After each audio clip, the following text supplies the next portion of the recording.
tendremos un horizonte de acontecimientos en caliente, cuando vamos a reflexionar en caliente. Porque aquí vamos a hacer conferencias, pero seguramente ustedes van a estar escuchando las noticias en caliente sobre el desarrollo mismo de esos acuerdos.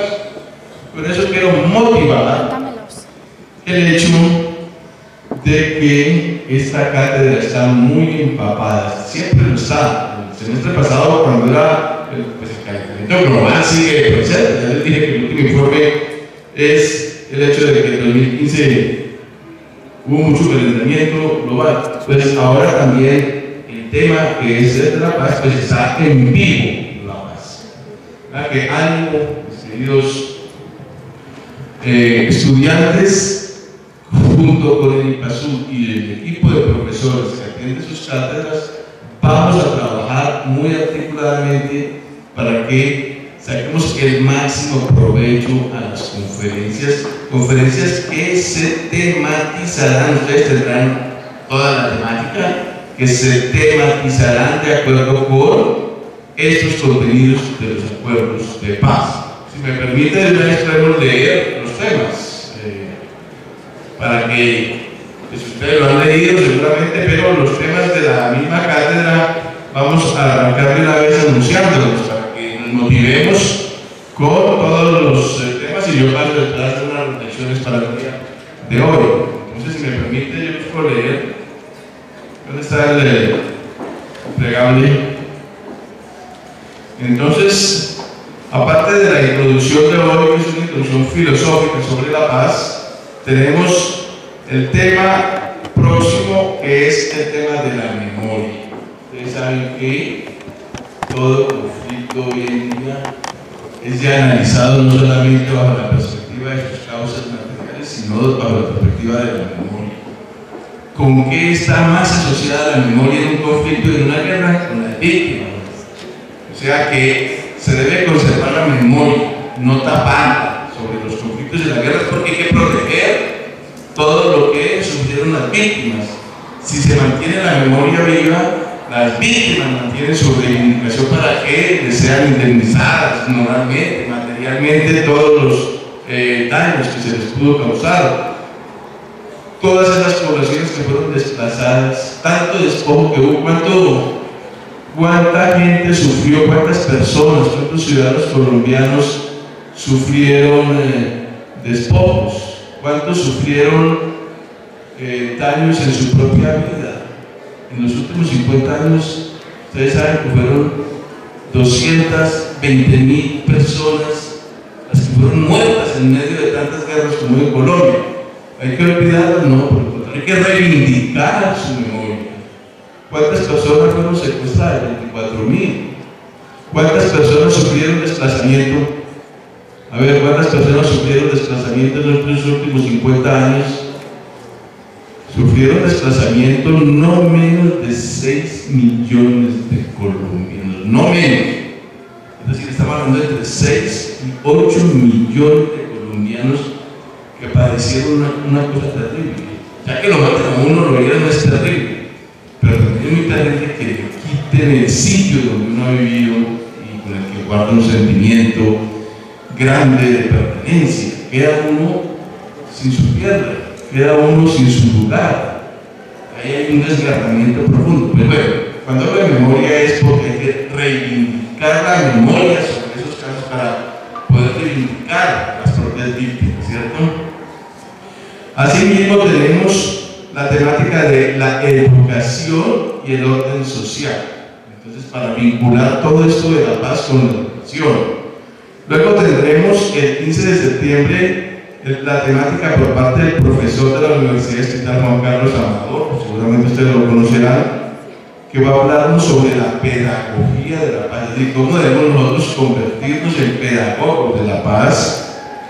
Asimismo, otro profesor de la universidad, que fue vicerrector, Boris Bustamante, y decano aquí de esta facultad, nos va a hablar sobre universidad y paz, de cómo los saberes mismos que nosotros tenemos como profesores, estudiantes y ciudadanos nos vinculamos a la búsqueda de la paz. El 29 de septiembre hablaremos del plebiscito. El 6 de octubre vamos a desarrollar un gran seminario internacional al que articularemos esta cátedra sobre el tema de las negritudes.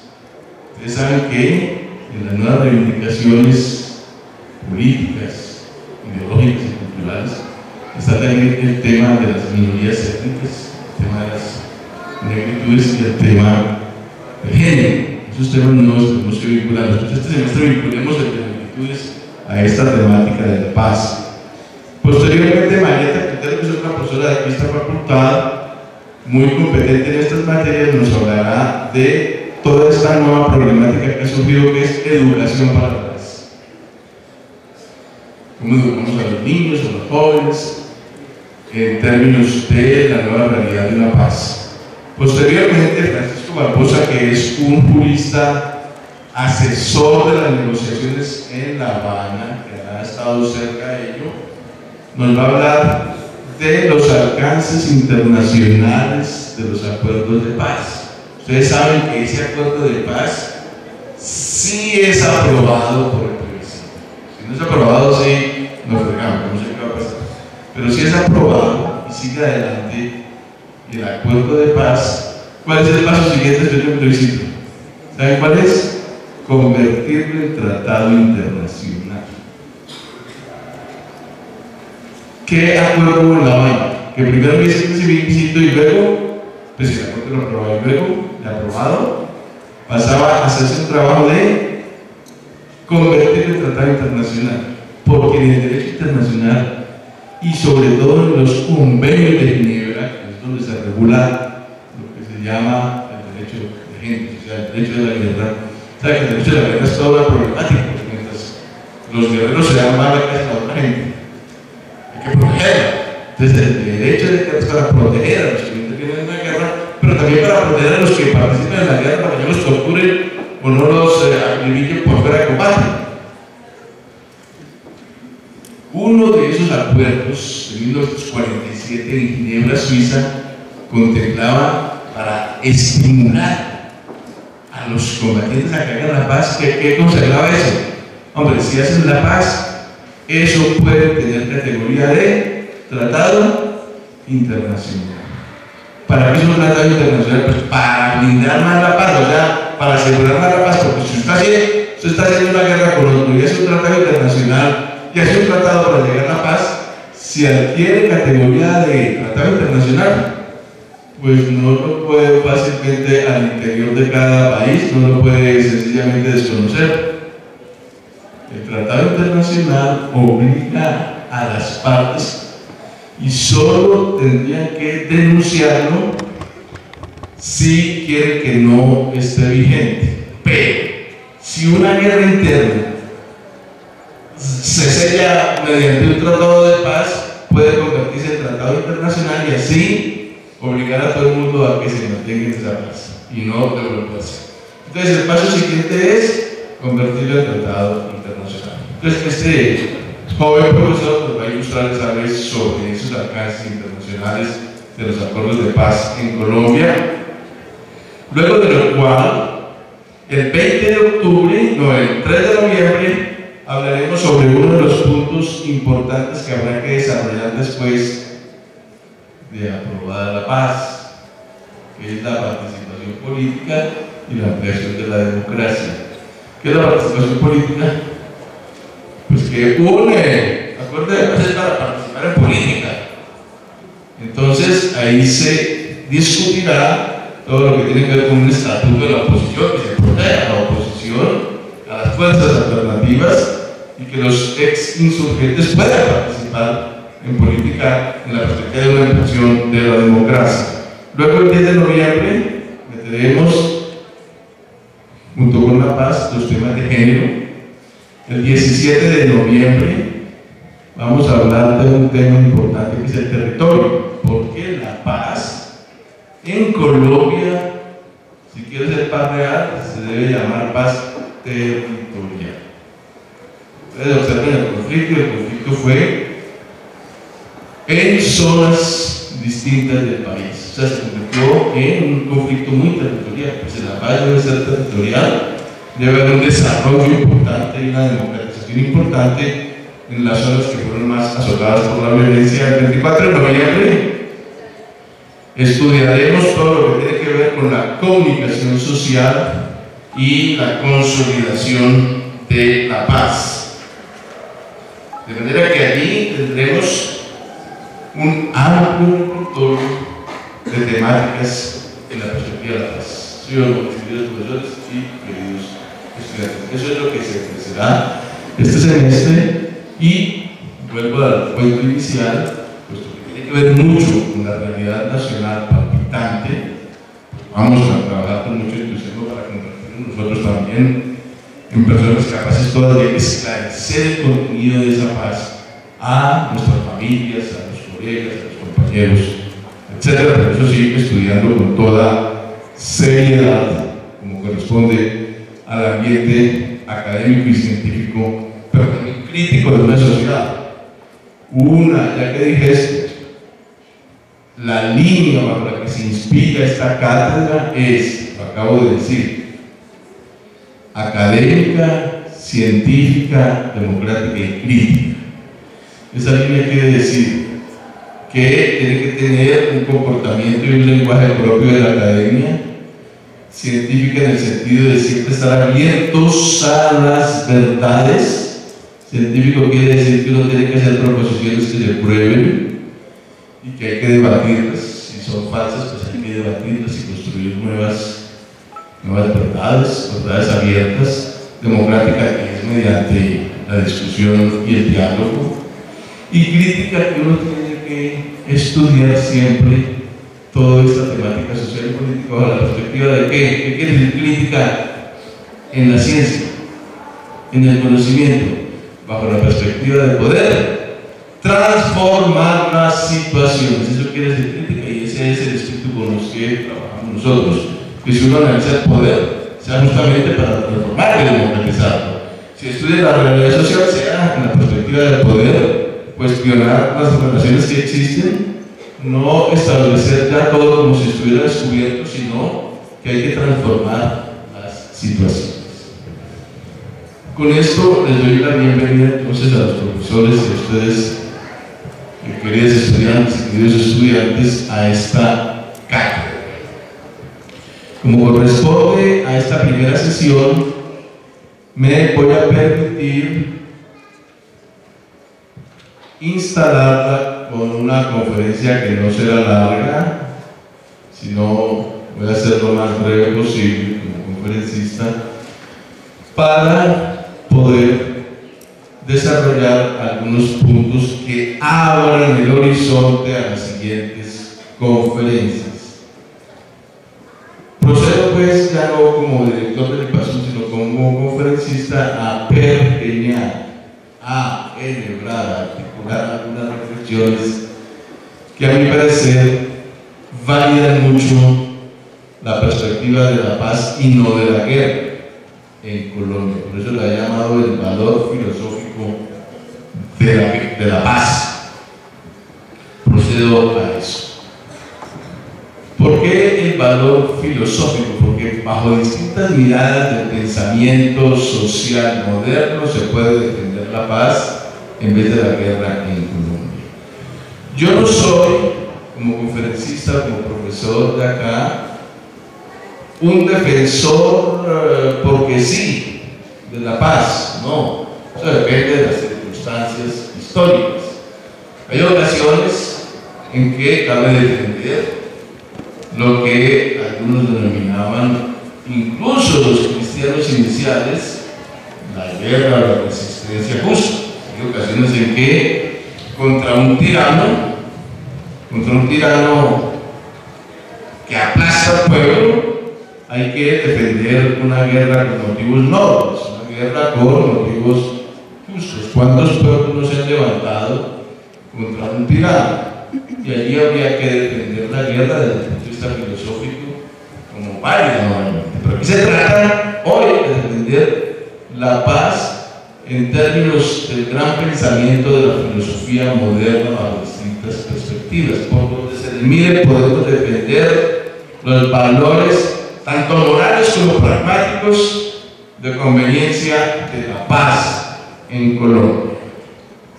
Entonces, mi tesis es que la paz resulta ser un deber y una obligación, como lo dice, por cierto, y un derecho de la Constitución de Colombia, que ha llegado el momento de sellar y de construir en Colombia como un compromiso moral, político y yo diría revolucionario. Así como a veces es un deber y un compromiso revolucionario de la guerra para transformar una injusticia y una tiranía, en las condiciones actuales de Colombia es un deber y un compromiso moral y una obligación revolucionaria defender la paz, pero eso sí, una paz transformadora, no una paz estéril, no una paz que asegure la injusticia, sino una paz que adelante algo, en algún grado mínimo, las posibilidades de transformación y de expansión de nuestro espíritu ciudadano y progresista. Entonces, para sintetizar, voy a avanzar algunas ideas sencillas sobre el valor desde el punto de vista filosófico de la paz para Colombia. En primer término, voy a evocar a uno de los primeros filósofos de la modernidad, el señor alemán Immanuel Kant. Las que son de distintas carreras, pues pongamos de acuerdo en algunos mínimos pensadores. Kant corresponde al pensamiento moderno. Cuando digo moderno, me refiero a una cosa que se llama el pensamiento de la ilustración. El señor Kant, descontextualiza, escribió un muy famoso ensayo que se llama ¿Qué es la ilustración?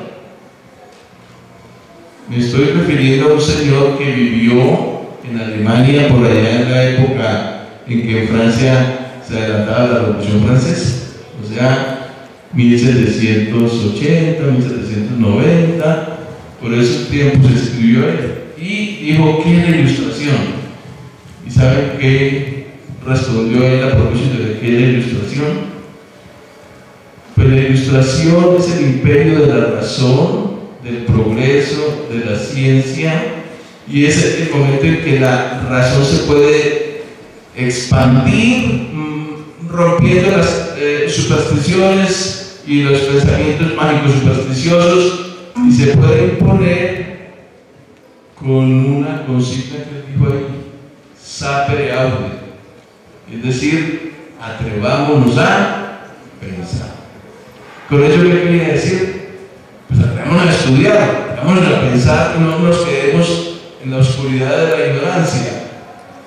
Sapere aude es la posibilidad, decía él, de dejar atrás por parte de la sociedad como la infancia y pasar a la época adulta cuando uno se atreve a pensar por sí mismo, y que se parece mucho a un pensador muy posterior del siglo XX, Erich Fromm, que escribió un libro, se parece pero al contrario, escribió un libro que se llamaba El miedo a la libertad, diciéndonos a los jóvenes, de pronto le da uno miedo a ser libre, pero hay que tomar insultando la libertad. Ese es el sentido moderno de la ilustración, tomar en nuestras manos, atreviéndonos a pensar y a razonar nuestra libertad. Y Erich Fromm decía, no tenemos por qué tenerle miedo a la libertad. Cuando le tenemos miedo a la libertad es cuando hay el terreno abonado para que surjan los caudillismos y para que surjan los totalitarismos. Y él ponía el ejemplo de Hitler en Alemania, en el sentido de que Hitler surgió era porque la juventud terminó con mucho miedo a la libertad y depositó en el caudillo totalitario y reaccionario Hitler las posibilidades de que empezaran y que nosotros simplemente lo seguíamos.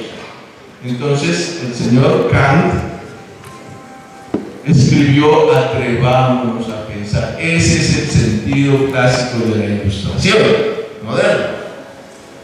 Entonces, ¿por qué no lo digo a cuento rápidamente? Porque él escribió un librito en 1796, un ensayo muy famoso de política. Era filósofo, son puros y muchísimas más cosas, pero escribió un librito de política muy importante que se llama La Paz Perpetua.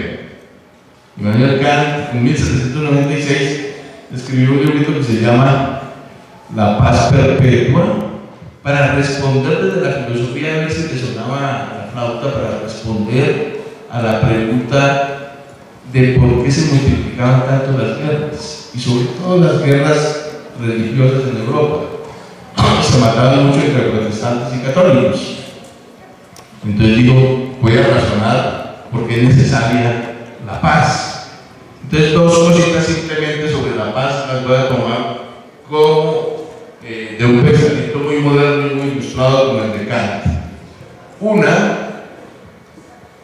es que la paz internacional, pensaba él, era posible si se hacía un contrato social entre todas las naciones y en vez de guerrear se comprometían todas a acatar un principio de paz duradero entre todos. Ese es el primer requisito. Es decir, si hay un contrato social a nivel internacional entre las naciones para comprometerse a guardar una paz duradera, de modo que si alguno se ponía a hacer la guerra, fuera condenado por las demás naciones. Esa es la idea de él. Esa primera idea ha resultado un poco utópica en los siguientes 200 años. Utópica quiero decir que eso no ha logrado, ojalá, era una ilusión de Kant. Era una ilusión si se refería a la paz entre naciones, porque es muy difícil que haya un contrato social entre naciones. Pero yo quiero tomar esa idea moderna para una paz interna. Una paz interna sí no es utópica y no es ilusoria en el sentido de un compromiso a nivel ciudadano entre todos los miembros de una sociedad. Allí sí es válida la tesis de Kant, que a nivel internacional era una ilusión. Internamente, para impedir la guerra interna civil en una sociedad, sí es posible la tesis de Kant en el sentido de que mediante un contrato social se puede conseguir la paz. Segunda idea de Kant, que es la más hermosa, puede ser la más idealista, pero la que más nos interesa, o nos interesa igual que la otra, pero nos interesa muy importantemente. ¿Cuál es?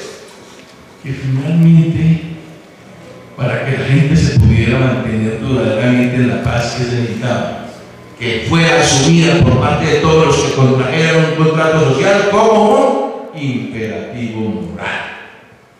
Un imperativo que lo llamaba él categórico. ¿Qué es un imperativo categórico? Todos aquellos deberes que no se disuelven en los caprichos o en las cosas secundarias o subalternas, sino que reviste un compromiso trascendente, ¿cierto?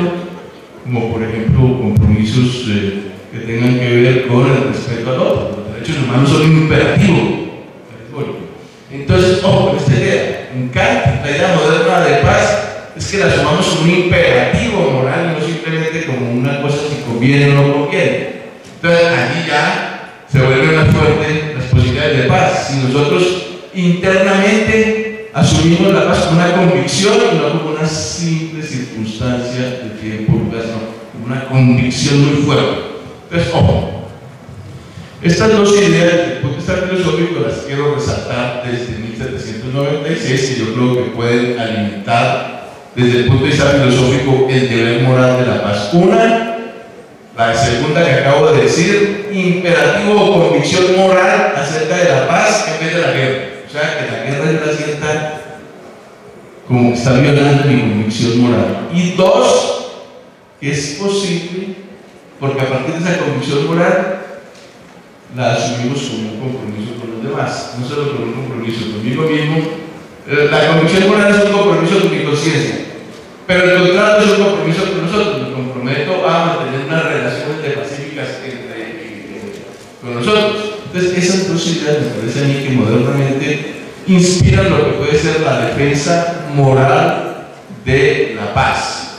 La convicción interna es la defensa moral de la paz, que yo creo que es lo que se pone en orden del día ahora que se van a sellar los acuerdos en La Habana.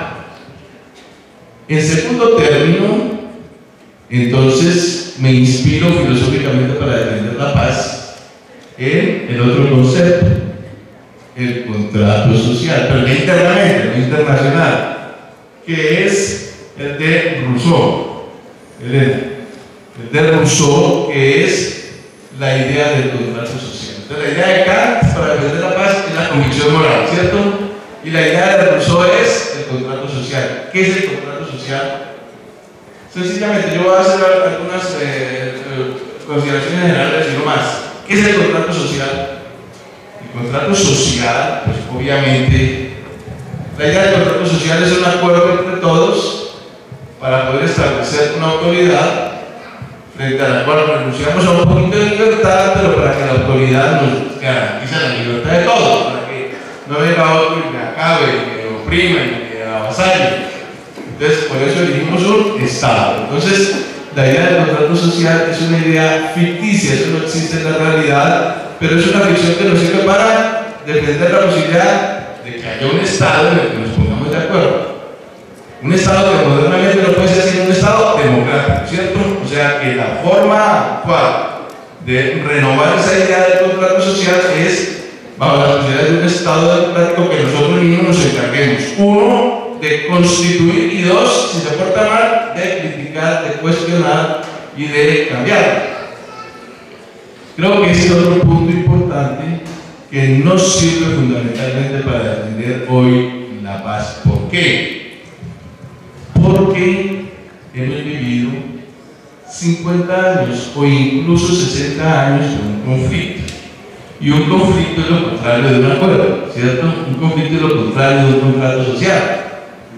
Un conflicto es el hecho de que el Estado no ha sido capaz de mantener y preservar el monopolio de la fuerza armada. No siendo capaz, porque hay otros que le compiten, durante 60 años ha habido una guerrilla que ha competido el control de las armas. Después, durante 30 años, los paramilitares, con la presencia de muchos agentes del Estado, ¿cierto? Hubo muchas veces alianzas secretas aquí con agentes del Estado, le competían al propio Estado monopolio sobre la fuerza legítima. De modo que no hubo durante los últimos 50 años un cabal intervenido contrato social que mantuviera un Estado único frente al cual nos pusiéramos de acuerdo todos. O sea, había fragmentado ese contrato social y había por fuera personas que constituían un reto a la existencia de ese mismo Estado. ¿Por qué hubo ese conflicto? Entonces, la idea siguiente, que es el conflicto y la desigualdad social, no nos digamos mentiras. Voy a acelerar esto, pero no nos digamos mentiras. Aquí hubo conflicto no solamente por la maldad de unos y otros, también hubo eso, pero hubo conflicto básicamente por un contexto social muy complicado. Mis queridos estudiantes, un contexto social y una estructura social muy complicada en el país, que es, lo voy a decir claramente en sus letras, una estructura social atravesada profundamente por unas relaciones de enorme desigualdad social. No estoy hablando en términos de discurso político, sino académico. Científicamente es muy fácil, ya con estudios documentados, comprobar que la sociedad colombiana se ha construido, se ha desarrollado durante los últimos 50 años bajo condiciones de crecimiento, sí, pero al mismo tiempo mucha desigualdad social. ¿Cuántos propietarios controlan el 60% de la tierra en Colombia? Hombre, 1%. Las propiedades de más de 500 hectáreas, que son las más grandes, ¿qué porcentaje ocupan de la tierra cultivable en Colombia? El 60%. Lo que les quiere decir que hay una alta concentración de la propiedad agraria en Colombia. Lo que se traduce en ¿qué? En un desarrollo de enorme desigualdad. Desigualdad que se mide en términos científicos bajo un indicador. Gini. ¿Cuál es el indicador Gini, el coeficiente Gini en Colombia, que es el que mide la desigualdad? 0.52 por los avances que ha habido últimamente. Pero durante muchas décadas de estos últimos 60 años, cuando comenzó el conflicto, el indicador era 0.60. ¿Qué quiere decir esa medición matemática de una desigualdad? Que cuando uno se acerca hacia cero, hay mayor equidad. Digamos Dinamarca, Suecia, Noruega, 0.25 por ahí. Los más desiguales se acercan a 1, 0.52. Más de 0.5 es un acercamiento aberrante a la inequidad social. De modo que Colombia, para que no lo llamemos a mentiras, a engaños, es uno de los países más desiguales del planeta. Yo no digo más pobres, no más desiguales. Es una diferencia, ¿no? Más desiguales es que hay mucha diferencia, una brecha muy grande entre los más ricos y el quintil o el fragmento de los más pobres. ¿Ustedes saben en qué rango está Colombia entre los países medidos en su desigualdad en las Naciones Unidas? Por el plan de el PNUD que mide, compara las listas y hace las listas con toda la desigualdad, está entre los 12 países más desiguales del mundo. Entonces, con ese contexto es muy complicado no tener conflictos. Obviamente surgen conflictos. Entonces, lo que quiero decir con esto es que la idea de reconstruir el contrato social, el acuerdo, hombre, tiene que ver con dos cosas. Con la idea de reconstituir democráticamente el país, consiguiendo un acuerdo de paz, pero que ese acuerdo de paz venga acompañado ¿con qué? Con transformaciones sociales para que el contrato social, que nos pongamos todos de acuerdo, sin que haya quienes estén por fuera con armas, sino que todos estemos integrados, requiere también algunas mínimas reformas. Y lo que me parece a mí entonces importante es que ese nuevo contrato social puede efectivamente ampliarse bajo las condiciones de los acuerdos de paz que se están realizando actualmente por los contenidos que hay sobre algunas concesiones y reformas que hay allí. Entonces, uno de los primeros puntos que contemplan los acuerdos de paz es el tema de un desarrollo rural o de una reforma agraria integral. Ese punto a mí me parece supremamente importante y que puede contribuir a que la paz no sea una simple paz por dejar las armas, sino que la paz tenga que ver con que abre el contrato social en el país.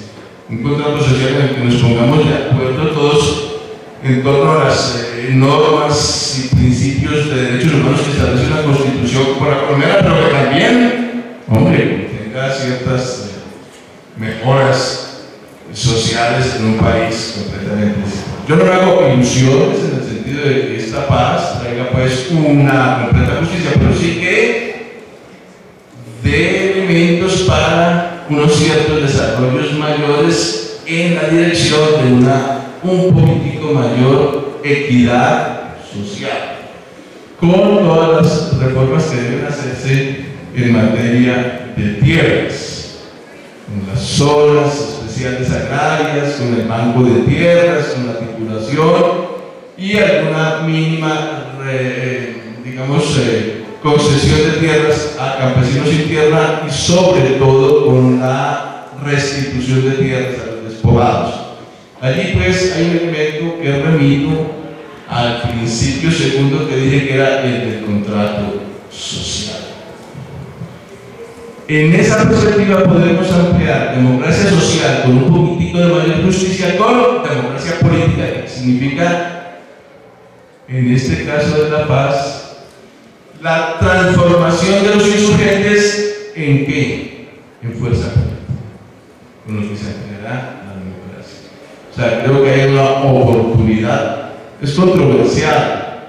Mucha gente opina en las encuestas que no se les dé participación política a los insurgentes, pero es la consecuencia lógica de un proceso de negociaciones de paz.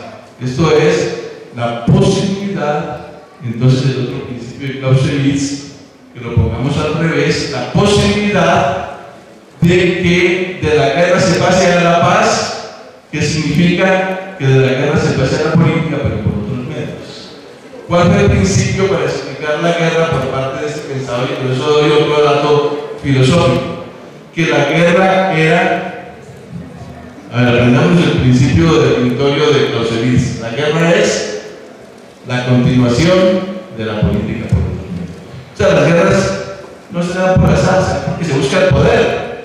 Entonces, como se busca el poder, algún momento habrá en que la guerra tenga que terminarse para dar lugar a la paz. Si no tuviera elementos de poder, ahí se quedaría toda la vida en la guerra, pero como tiene pretensiones de poder y de reforma social, pues la guerra en algún momento se habrá que terminar. Por consiguiente, simplemente yo traigo al cuento esta anotación. Coloquemos al revés la definición de Clausewitz y diríamos que la política es la continuación de la guerra, pero por otros medios. ¿Qué medios? Por los medios democráticos de nuestro tiempo. Estamos en estos momentos ante circunstancias históricas que nos permiten pensar que el conflicto armado interno en Colombia puede transformarse en ampliación de la democracia, simplemente luchando todavía por el poder, por reformas, pero con medios políticos que es los medios normales, constitucionales y democráticos. Pero debe seguir la lucha política, debe seguir las aspiraciones de defender unas ideas, debe seguir las aspiraciones de defender un cambio, pero naturalmente no por las armas, sino por los medios pacíficos. Ese es el sentido de definir la política como la continuación de la guerra, pero por otros medios. Estamos ante esas circunstancias que nos permiten pensar que la paz en Colombia es una necesidad, es la razón histórica del momento actual.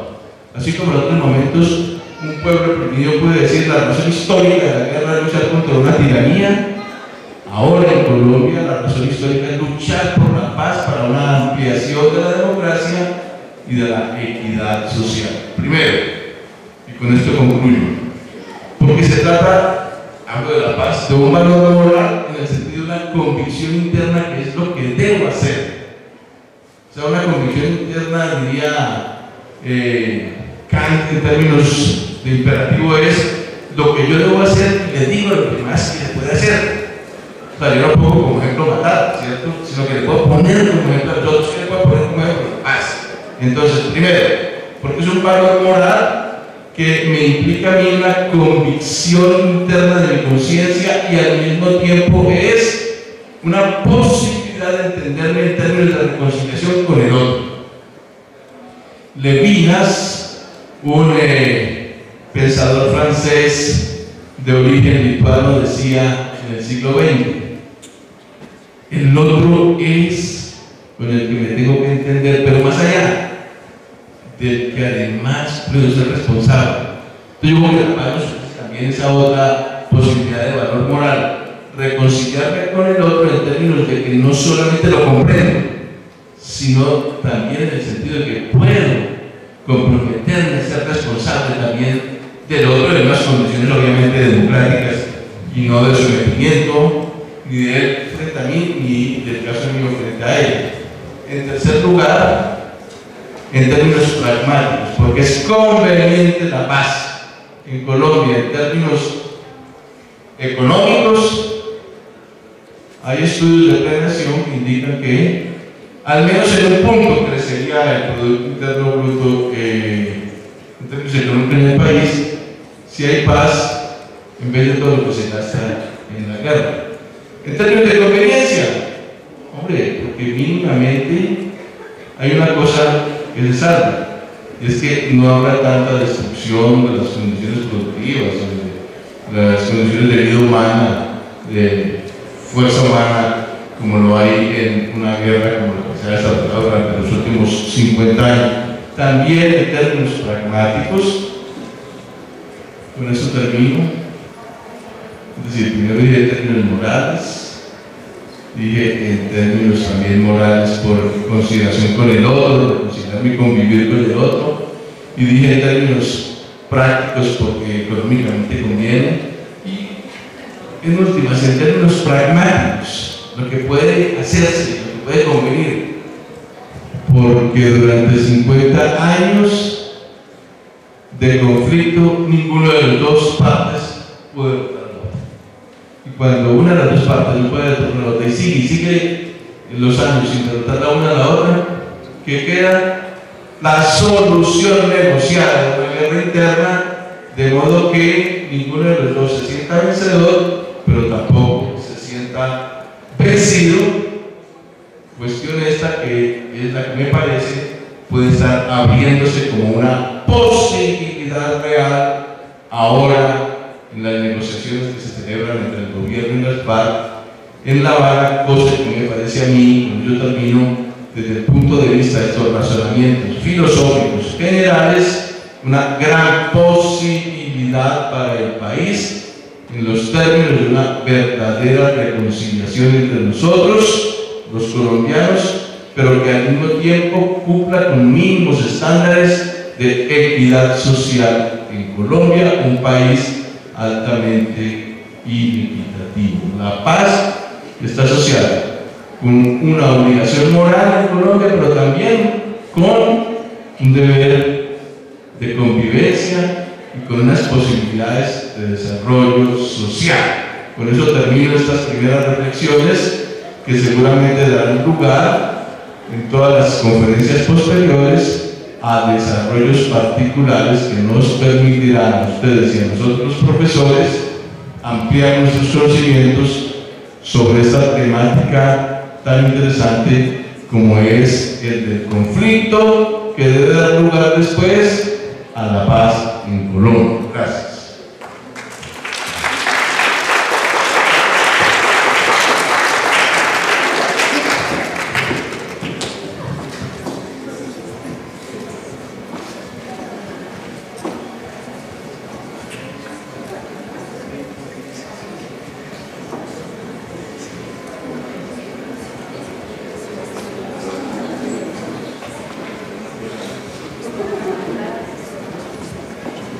Bueno, muchas gracias a nuestro director de IPASU, Ricardo García, por la conferencia inaugural.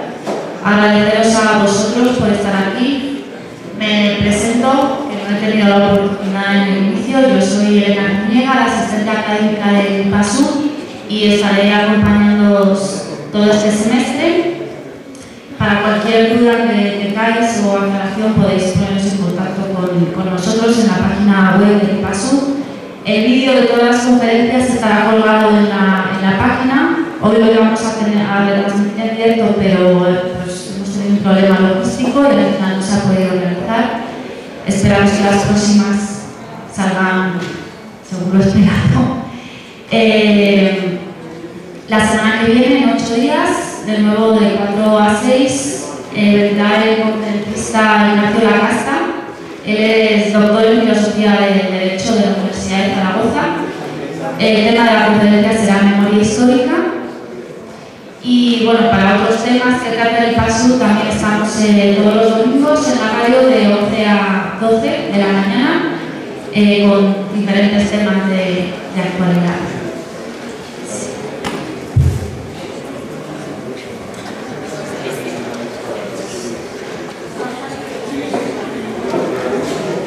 Bueno, para que no haya confusión, entonces os convocamos a todos ahí en este auditorio, en el Hermano San Juan, de aquí de la Macarena, y nos olvidamos del auditorio Sabio Grandes.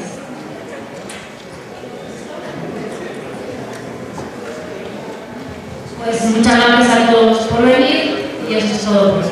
Gracias.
Pero el lunes prevemos, si no está aquí, se acepta. Pero eso es lo que ustedes